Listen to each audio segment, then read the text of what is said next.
युद्धपरिश्रान्तं समरे चिन्तया स्थितम् रावणं चाग्रतो दृष्ट्वा युद्धाय समुपस्थितम् दैवतैश्च समागम्य द्रष्टुमभ्यागतो रणम्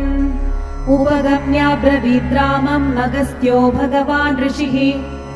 राम राम महाबाहो शृणु गुह्यं सनातनम् येन सर्वनरीन् वत्स समरे विजयिष्यसि आदित्यहृदयं पुण्यं सर्वशत्रुविनाशनम्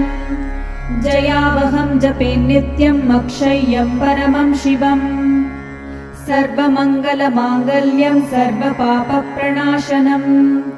चिन्ताशोकप्रशमनम् आयुर्वर्धनमुत्तमम् रश्मिमन्तं समुद्यन्तं देवासुरनमस्कृतम् पूजयस्व विभस्वन्तं भास्करं भुवनेश्वरम्